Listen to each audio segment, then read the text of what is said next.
Hi and welcome to Crash Course Catholicism, a podcast about Catholic teaching and why it makes sense.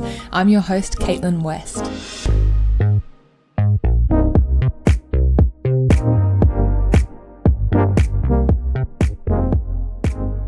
Hey friends, how you doing? I feel like it's been ages. I know that this episode is only a week late, but it feels like it's been a million years. So, hey, how you doing? I hope you've been well.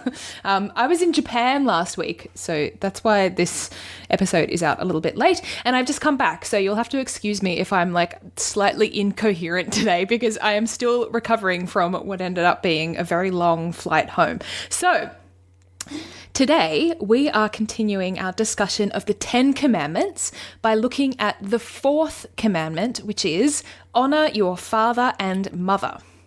Okay, now let's just pause for a second and think about why this is the Fourth Commandment. Honour your mother and father. So you know how we said that these next 7 commandments teach us how to love others, how to love our neighbour?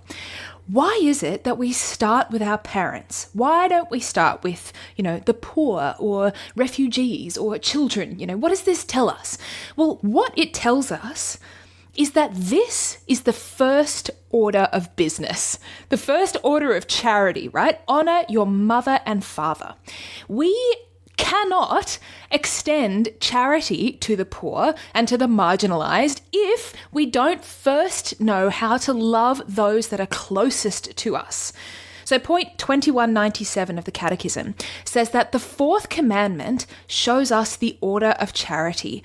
God has willed that after him we should honour our parents to whom we owe life. So, what does it mean to honour our father and mother? Well, first of all, it means that we should love them, that we should respect them and show gratitude for everything that they've done for us. So as I said, I was just in Japan, and this was something that I really noticed while I was there, that there is this real culture of being respectful to your elders and to your mum and dad, and for being grateful for all the things that they've done for you. And I think that this is sometimes something that we need to be reminded of a little bit in the Western world, because we tend more towards individualism. We should never forget to show affection and respect for the people who raised us or are raising us. Now, not everyone is lucky enough to be born into a loving and supportive family. Some people have experienced coldness or neglect or even abuse in their upbringing, and this might make it really hard to feel that respect or gratitude for parents. But even in those situations, everyone is required to have a kind of supernatural charity for their parents, even if, humanly speaking, they don't sort of quote unquote deserve it or they're difficult to love, because this is how God loves us, right? So point 2215 says that respect for parents derives from gratitude towards those who have brought their children into this world and enabled them to grow. So this commandment doesn't require us to think that our parents are perfect people or even to be super close to them. I mean, ideally, of course, we would be. And for most of us, I think it's just kind of wired into us. But regardless of our family situation or our experiences growing up, every person is required to love their parents on that kind of supernatural level. So that means that we need to pray for our mum and dad. We need to wish the best for them and show gratitude just for the mere fact that they brought us into this world. Now, the Catechism says in point 2217 that as long as a child lives at home with his parents, the child should obey his parents in all that they ask of him when it is for his good or that of the family. So, children are required to be obedient to their parents, but the Catechism makes this really important qualification here by reminding us that children aren't required to just blindly do whatever their parents say. It says, if a child is convinced in conscience that it would be morally wrong to obey a particular order, he must not do so. So, obedience is important, but always within the bounds of morality. So it makes me think of something like, Fagin in Oliver Twist. Like sometimes, unfortunately, parents or guardians might tell their child to do something wrong, and in that instance, the child is not under an obligation to obey. However, in all other instances, when it comes to things that are for the good of the family, the child should always be obedient. And instances like this come up all the time. Like I remember when I was a kid and, mum might say, oh, can you please tidy up the living room? And I was just on my way to like my bedroom to call a friend or to do something of my own. And you have that moment of like, oh, I just want to do my own thing. In those moments, we are always required to listen to our mum and dad and do the thing that is for the good of the whole family. Or sometimes like your mum and dad might ask you to do something that's not morally right or wrong, or maybe it's morally neutral, but it's like kind of annoying. Like, when your parents get a little bit paranoid about you getting cold and they keep telling you to bring a jumper and you're looking outside and you're like, the weather is fine, I'm not cold, I don't need to bring a jumper. Okay, in those instances, it's always good for us to listen to our mum and dad and be like, yep, sure, I'll pack a jumper, even though I don't think I need it. Now, why is it important for us to do this? Because this isn't just some sort of, arbitrary power play, right? Like your mum and dad are bigger than you and stronger than you and they're in charge, so you just have to do what they say. No, the reason why we should be obedient to our mum and dad when we're living with them is twofold. First of all, the family, as we've talked about in previous episodes, is the kind of first community that we ever experience, okay? The family is the place where we learn to be part of a team. And a really important skill to have as a functioning member of society is knowing how to make compromises, to listen to others, to put aside what I want in favor of what other people want. I mean, not all the time. We have to have healthy boundaries, and there are times when we have to say, no, this is what I need. But at the same time, knowing how to be flexible. Like if you've ever been in that situation where you're with other people and there's that one person who can't cope with not getting their own way, right? It makes them really difficult to be around. So being in a family is usually a really safe space to learn that skill, to learn how to say, look, I would rather do something else right now, but in this situation, it's not a moral decision. There's no moral right or wrong. And I'm going to freely make the decision to listen to the person in authority or to do the thing that I would rather not do for the sake of, the common good. So that's one kind of practical reason why it's really good to learn how to say yes when our mum or dad asks us to do something. But as well as that, God has given our parents the responsibility and also the grace to be parents, right? To raise us, to look after us. So you might remember in a previous episode, we talked about how there are specific graces that God gives us according to our state of life. So if you're a priest, God will give you the grace to be a good priest. If you're a single person, God will give you the grace to be a good single person. And the same goes for parents, right? When you become a mother or a father, God gives you the grace to be a mother or a father. And this is kind of like a side note, but I've had this conversation with friends before where they'll be like, I don't think I could ever be a parent because I think I would be a terrible parent. I'd be an awful mother or an awful father. And whenever I hear that, I'm like, well, yeah, of course you feel like that now because you're not a parent. God hasn't given you the grace to be a good parent because you're not a parent. This is something that Jacques Philippe talks about, that God gives us the grace to deal with the things that are happening right now, not the things that are going to happen in the future. Anyway, that's a side note, but back to our main point. God has given those graces to our mum and dad. And so when we obey our mum and dad, we're showing respect for that role that they have and for the grace that God has given them to look after us and to raise us. Now, again, this doesn't mean blindly doing whatever they say. Children have every right to engage in discussions with their parents about the things that they've asked them to do, to ask questions, to kind of nut things out. But ultimately, respect for and obedience to our parents is a really important part of family life. Having said that, once we've actually grown up and we've moved out of home, we are no longer required to be obedient to our parents. So the Catechism says that obedience towards parents ceases with the emancipation of the children, but not so respect. So basically what that means is, once I'm an adult, I'm no longer under any obligation to do what my mum and dad say because their job is kind of done at that point. They've raised me and I'm an adult now. But that doesn't mean that I no longer have any obligations towards them. Point 2218 says that as much as they can, children should give their parents material and moral support in old age and in times of illness, loneliness, or distress. So honouring my parents as an adult means respecting them, listening to them, looking after them, and being there for them in whatever way I can. And I think, again, this is something that is imbued more into some cultures than others. And it's good to be reminded of the fact that, even though my mum and dad aren't the boss anymore, I can still call them and see how they're going, or stay in touch with them, or show them love and affection, or send them a little card or a text, or, show that those signs of respect and affection and gratitude even as an adult. Now, the Catechism points out that the relationship between parents and their children isn't just a one-way relationship, right? That parents also have certain duties and responsibilities towards their children as well.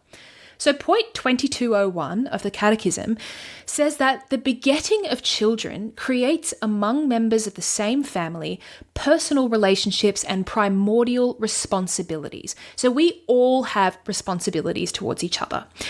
So while children are required to be obedient and respectful to their parents, parents also have the responsibility to show love and kindness and respect to their children and to try to raise them as well as possible. And this is something that's really important to remember in a world where children are often treated, especially, in the media, as almost like they are commodities, like their role is to kind of fulfill their parents. But actually, parents also have serious responsibilities when it comes to raising children. So what are those responsibilities? Well, the Catechism in point 2222, such a satisfying number, 2222, says that parents must regard their children as children of God and respect them as human persons. So parents don't just have a blank check to sort of act like tyrants or to lord it over their kids. Actually, it makes me think of The Sound of Music. Oh gosh, I love that film so very much.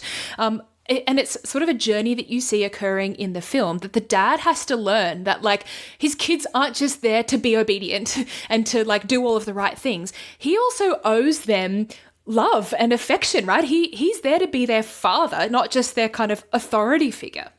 Or another example we could think of is the book Matilda by Roald Dahl. That's a really good example of bad parenting, right? Where the mum and dad are well, we're in charge and we are the bosses of this family and your job is just to do everything that I say. I mean, of course, parents do have a kind of authority over their children, but it's an authority that is infused with charity, with love, with respect for the kids, right? So the Catechism in point 2203 says that family members are persons equal in dignity.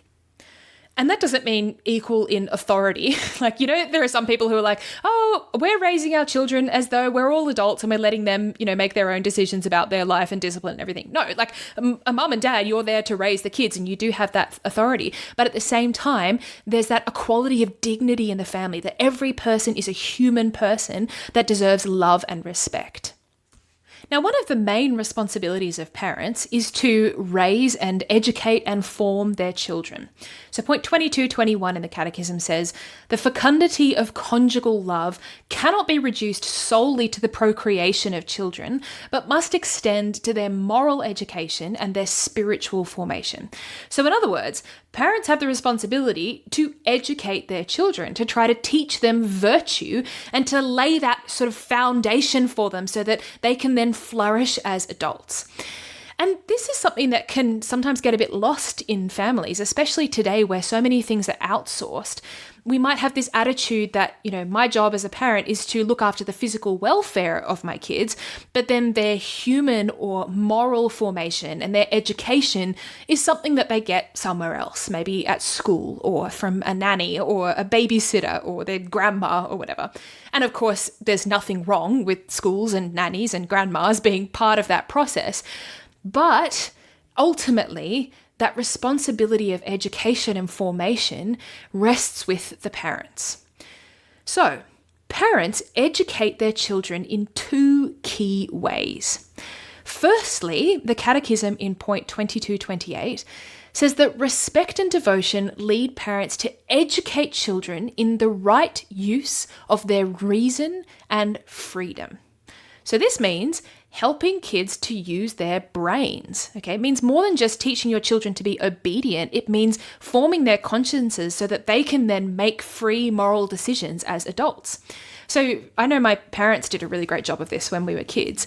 Whenever there was a rule that they made that we didn't get or that we didn't really want to follow or we were asking questions about it, they would always sit us down and actually talk through their reasoning. They would explain, okay, this is why we made that rule. This is our reasoning behind it. And they would let us ask questions and argue about it and explain our frustrations. And it was such a good tactic because honestly, 99.9% of the time, we actually came round and in the end we were happy to obey them because we felt like we understood their reasoning and we felt like we had participated in that process. We were part of a team, right? Even though mum and dad were ultimately in charge, we weren't just like mindless subordinates being told to obey. So there's this book by Jane Austen called Mansfield Park. And there's this really interesting bit in the book where there are these two daughters who the dad has raised them to be really, really kind of obedient. And they have all of the outward appearances of being good people, right? They're always doing the right thing. They're following all of the rules, but they've never really kind of internally understood why they're doing those things.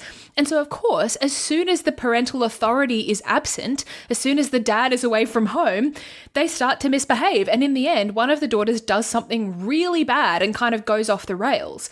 And there's this interesting point where the dad is reflecting on the way that he's raised his daughters. And he says something along the lines of, I always wanted my children to be good, but I succeeded only in making them good-mannered. And I love that quote. I've often returned to it, that it's so easy to just focus on the outward appearances, right? Of just being obedient and doing what our parents say and doing the right thing. But if we truly don't want kids to rebel, if we want them to be good people, even when they've left, like sort of fled the nest, then it requires teaching them how to use their reason and their freedom to do the right thing. And this leads us to the other aspect of parental education, which is the formation of our characters, right? Teaching us to grow in virtue.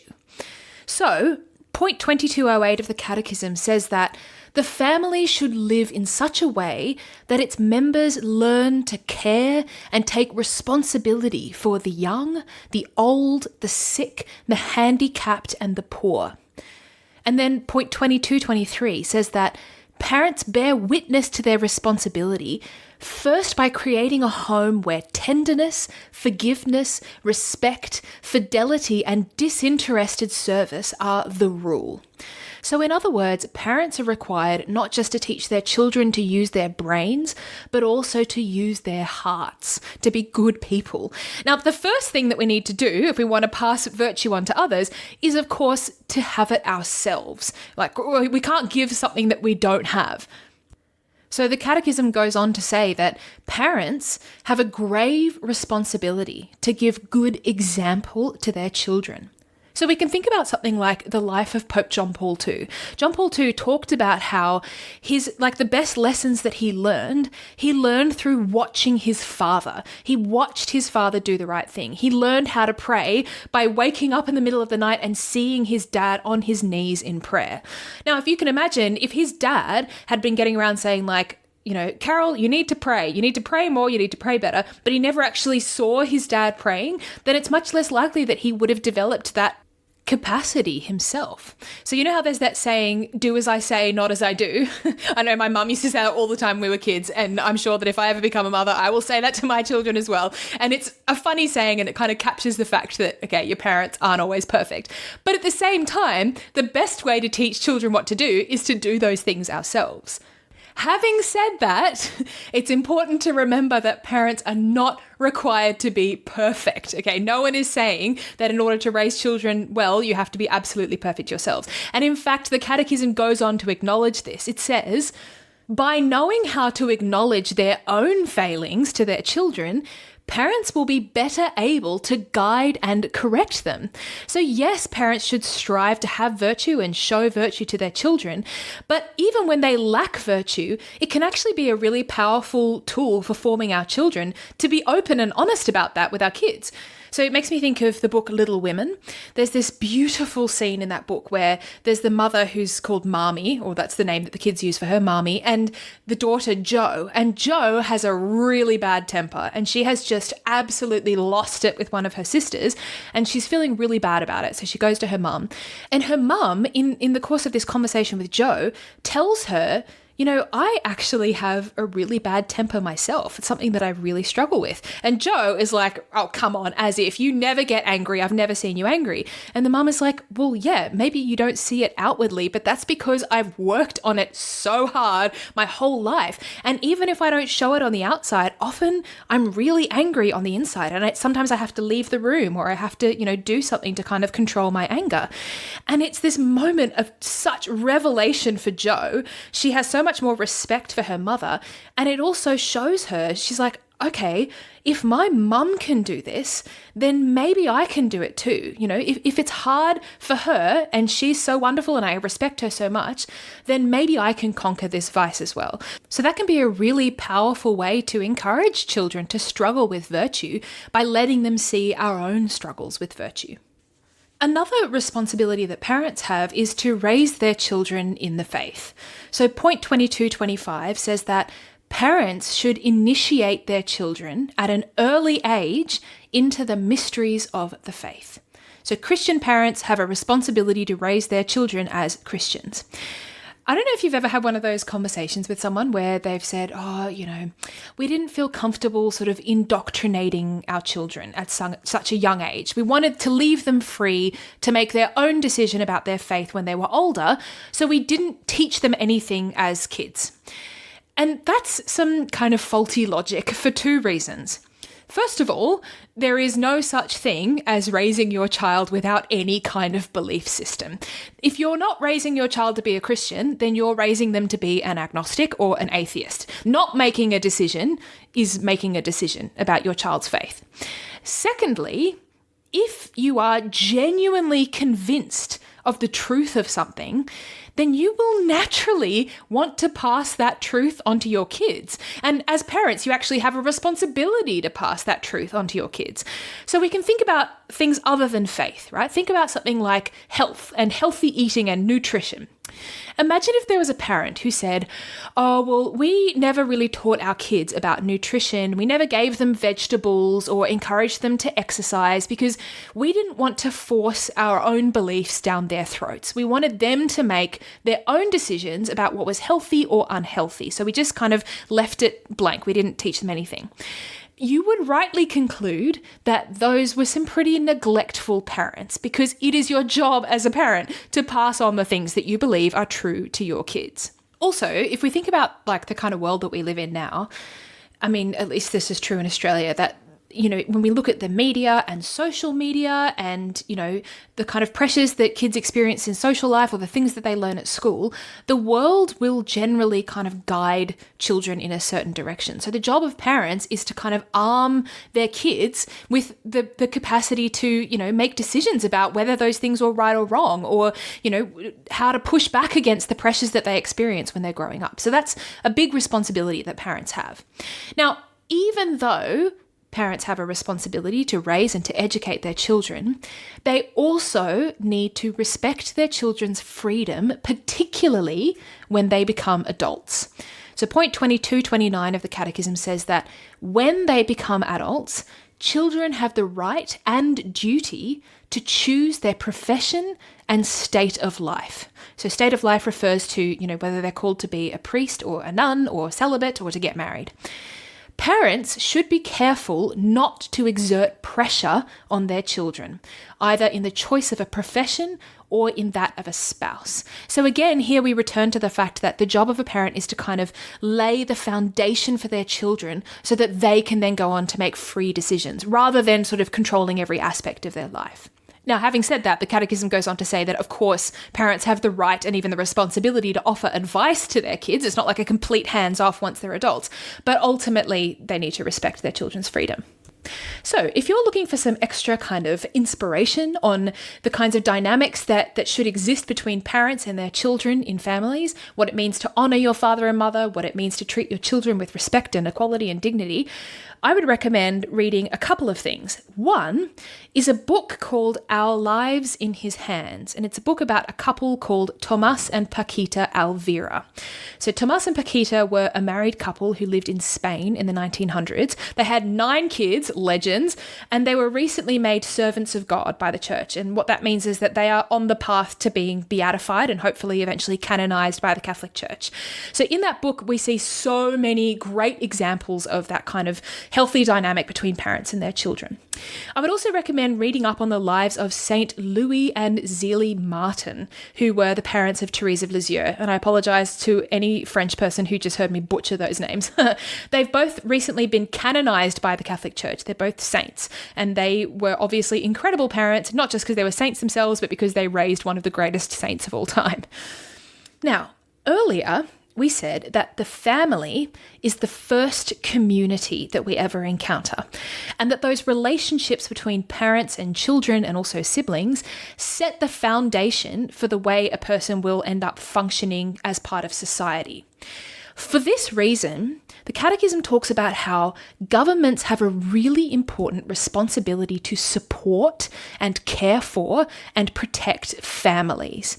So, this means making sure that families are able to stay together wherever possible, that, the government shouldn't intervene in family life when it's not necessary, that parents should be permitted and even encouraged to educate and form their own children, to make their own decisions about how they want to raise their kids, the kind of school that they want to send their kids to, the values and religious convictions that they want to pass on. And this brings us back to that principle of subsidiarity, which we discussed in episodes 30 and 31. Wherever families can look after themselves, they should be permitted and even supported to do so. So the Catechism talks about how governments should support families by providing medical care, assistance for the aged, and family benefits. They should protect security and health, especially with respect to dangers like drugs, pornography, alcoholism, etc. So they have the responsibility to kind of provide the scaffolding that will help families to flourish. Now, again, let's return to this idea that the family is that first cell of social life.